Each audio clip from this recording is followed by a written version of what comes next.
yang panjang dalam ketaatan dan keimanan, diberkahi oleh Allah kehidupannya, rezekinya, ibadahnya, dan anak keturunan putra putrinya makin baik, solih solihat. Dengan semangat fastabiqul khairat, berlomba-lomba di banyak kebaikan, dan tentunya dengan istiqomah, insya Allah kita akan bahagia dunia wal akhirah. Amin. Baik, jadi tadi saya bacakan firman Allah yang perlu kita cermati lebih-lebih setelah Ramadan, kaitannya dengan ibadah. Wa ma khalaqtul jinna wal insa illa liya'budun. Tidak aku ciptakan jin dan manusia melainkan untuk beribadah kepada Allah, maksudnya. Kenapa kok bahasanya Allah wama? Kalau wama kan dan tidaklah aku ciptakan manusia kecuali untuk ibadah. Kok enggak ma khalaqtul jinna? Enggak kuciptakan manusia untuk ibadah. Bedanya di mana? Bedanya Ahmad dia ada di dalam kelas. Kalau tidak menggunakan ma. Tadi khalaqtul jinna wal insa ya'budun. Menciptakan jin manusia untuk ibadah. Kalau diumpamakan bahasa Ahmad ada di dalam kelas. Tapi kalau wama artinya apa? Tidak ada di dalam kelas itu kecuali hanya Ahmad. Ya, berarti nggak ada yang lainnya. Kalau kuciptakan jin manusia untuk ibadah, ya, berarti ada kemungkinan kalau Ahmad tadi, Ahmad di dalam kelas, tapi boleh jadi ada yang lainnya. Tapi kan wama dan tidaklah aku ciptakan jin manusia kecuali untuk ibadah. Jadi semua kegiatan aktivitas kita harus ibadah. Ibadah pun hanya satu, kepada Allah. Nah, makanya mengartikan la ilaha illallah, tiada ilah yang berhak diibadai dengan benar kecuali hanya Allah. Maka pengertian tiada Tuhan selain Allah kurang tepat. Tuhan itu banyak. Nafsu bisa jadi Tuhan, setan bisa jadi Tuhan, patung bisa jadi Tuhan, duit bisa jadi Tuhan, perempuan bisa jadi Tuhan, ya, pekerjaan bisa jadi Tuhan. Nah, tapi ketika la ilaha illallah diartikan la ma'buda illallah la ma'buda bil haq illallah. Tidak ada yang berhak diibadahi, tiada kalau diartikan tiada Tuhan selain Allah. Tuhan itu banyak kok. Hawa nafsu bisa jadi Tuhan. Tapi kalau diartikan tiada ilah yang berhak diibadahi dengan benar kecuali hanya Allah. Jadi kita nggak boleh ibadah itu karena manusia, karena nafsu, karena jabatan dan lain sebagainya.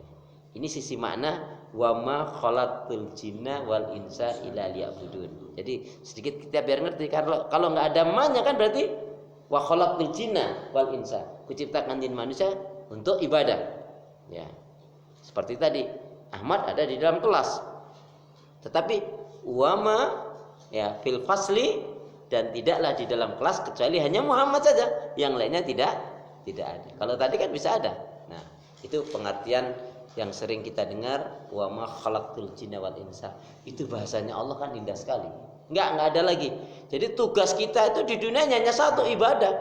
Soal bentuknya mancing, nah, bentuknya goes, ya, bentuknya olahraga, bentuknya cari nafkah, bentuknya ke sekolah, bentuknya ke ladang, ke sawah, ke pasar, ibadah. Tapi kan jarang gitu. Bapak ini rajin banget olahraga biar sehat, ya itu kan jarang. Rajin banget ini, guys, rajin banget ini olahraganya. Biar sehat bisa untuk tahajud, masya Allah. Biar bisa untuk ibadah ini, ya, ya itu berbeda sekali. Rajin banget puasa, diet, ya tujuanmu dapat dietnya aja, ya, jalanin sunnah Rasul misalkan, itu perintah Allah dan seterusnya. Ya. Baik, jadi kita hari ini akan kaitkan yang pertama kondisi manusia itu, kondisi orang beriman, ya, itu mestinya ada 4 hal. Maksudnya gimana? Lebih-lebih ini setelah Ramadan kita cermati betul. Yang pertama, Kalau betul-betul diberi kesenangan kenikmatan, bersyukur. Jadi orang itu menjadi kufur, menjadi murtad, salah satu penyebabnya karena nggak bersyukur, kurang bersyukur. Ketika kita memahami iyyaka na'budu wa iyyaka nasta'in, di dalam pelajarannya itu bagaimana kita itu diajarkan oleh Rasulullah seperti doa, Allahumma a'inni ala dzikrika wa syukrika wa husni ibadatika. Pangkalnya itu syukur. Sebab ketika seorang istri memiliki suami tampan tapi gak disyukuri, ya selingkuh juga. Suami punya istri cantik baik tapi gak disyukuri, ngelimpang juga. Padahal ketika seorang itu betul-betul beriman, kalau sudah bicara nikah, itu kan kaitannya banyak. Ya masalah hati, ya masalah ekonomi, ya masalah di kamar peraduan, masalah rezeki, nanti masalah anak dan seterusnya. Nah, timbangannya panjang. Tapi kalau nafsu enggak, pokoknya seneng aja.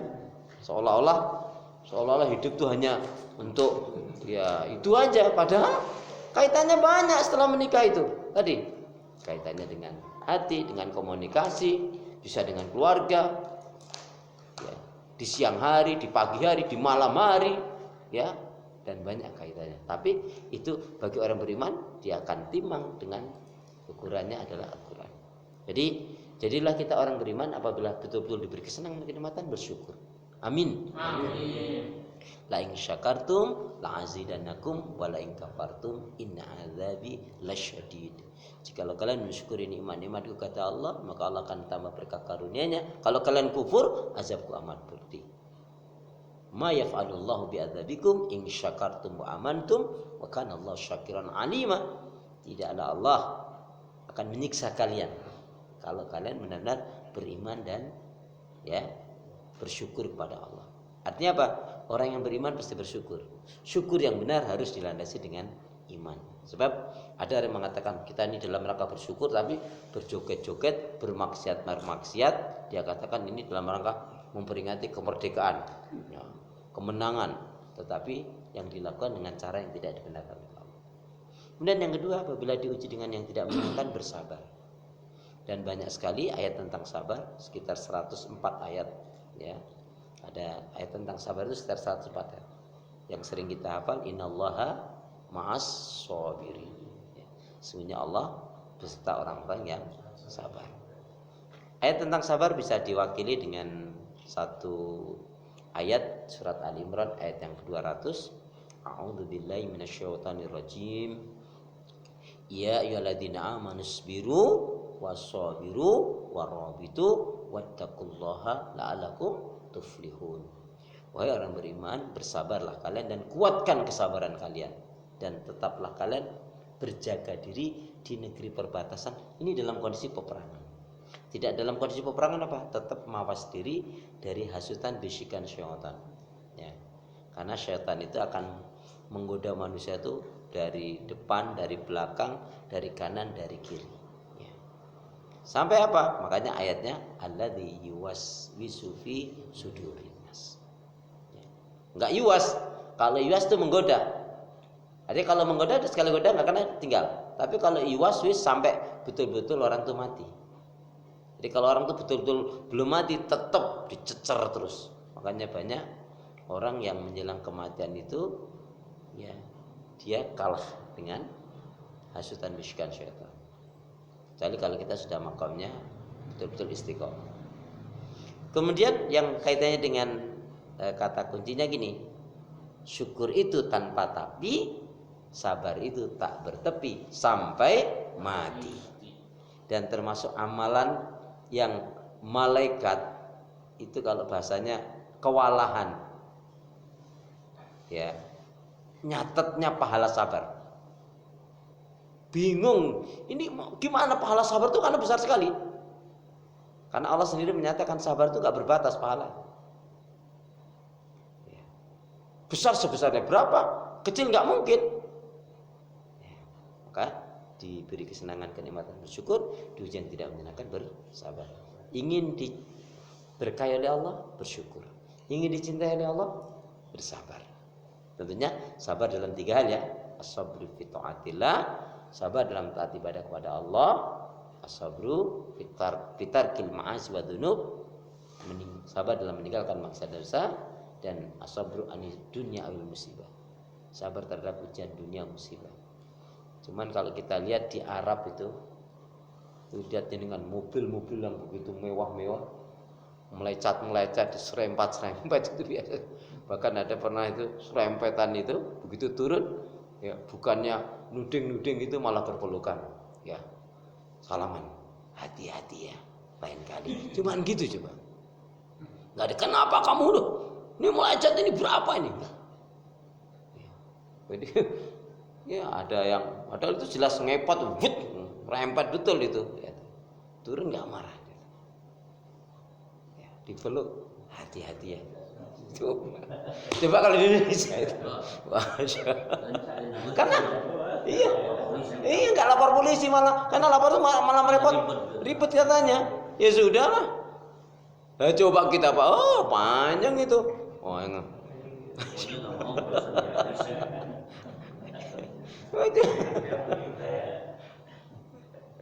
Jadi bukannya marah malah dipeluk, hati-hati ya. Jangan diulangi lagi itu aja coba. Assalamualaikum. Masyaallah. Nah. Wah nek kita wis wah keingetan terus ceritakan yang dindi. Walau dimasukkan ke Facebook ini orang yang nyerempet saya, waduh, astagfirullahaladzim. Intinya apa? Jangan sampai kita dipusingkan dengan urusan dunia yang bisa menjadikan kita lupa akhirat. Jangan sampai kita dipusingkan dengan dunia, apalagi itu jelas-jelas tidak membawa kepada surga. Kembali nasihat Imam Syafi'i, jadikanlah akhirat dalam qalbumu, hatimu. Kalau sudah kita bisa menjadikan akhirat itu dalam hati kita, apa? Allah akan berikan kebaikan, keberkahan, ketenangan dan kecukupan. Amin. Ada 4 ya. Jadi orang yang betul-betul hidupnya itu sudah akhirat ada dalam hatinya, 1 diberi kebaikan, keberkahan, ya, ketenangan dan kecukupan. Amin. Jadi kalau kita belum seperti itu, mungkin mohon maaf, dunia ini belum sepenuhnya dalam kalbu kita. Karena keinginan dunia kita masih. Saya terus terang menyadari ya, kita ini kayaknya sudah sampai tahap Pak.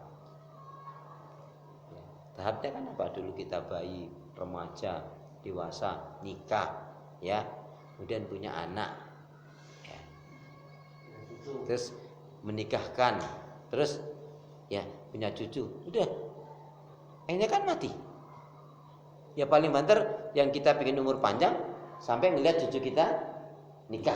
Ya. Tapi ya itu kan memang satu karunia, nggak banyak orang loh. Jangankan sampai menikahkan cucunya, mau menikahkan anaknya aja dia belum tentu ngelihat. Nah, kita nih nggak mungkin balik muda lagi, nggak mungkin. Mau pasang gigi palsu berapa? Ya, akan mungkin. Ya, semangat tapi harus muda. Baik.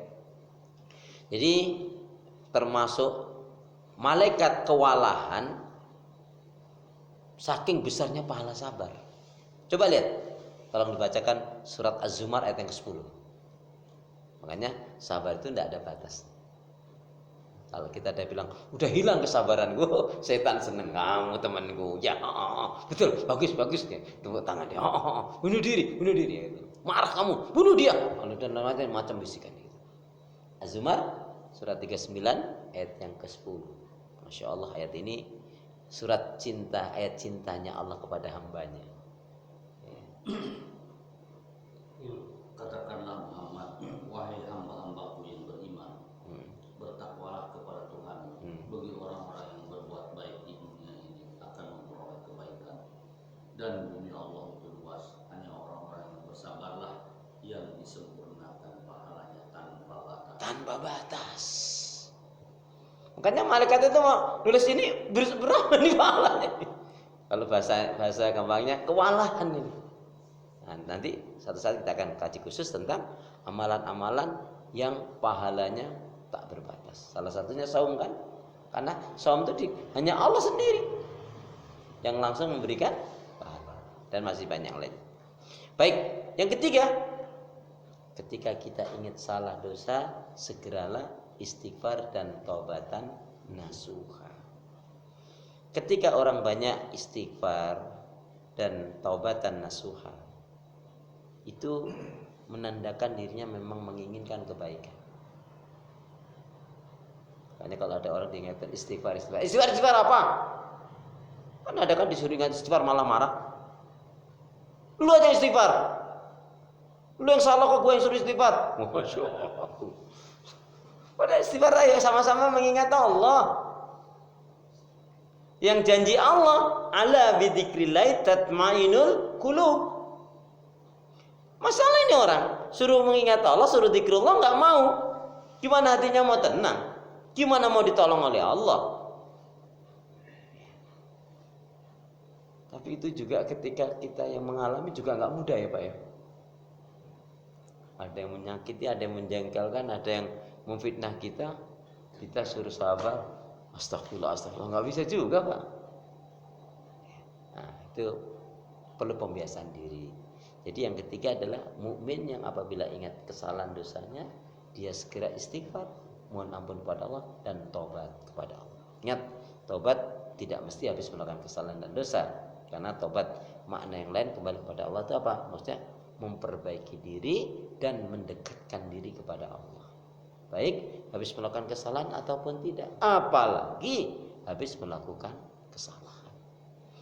Kalau ayatnya kan ya ayyuhalladzina amanu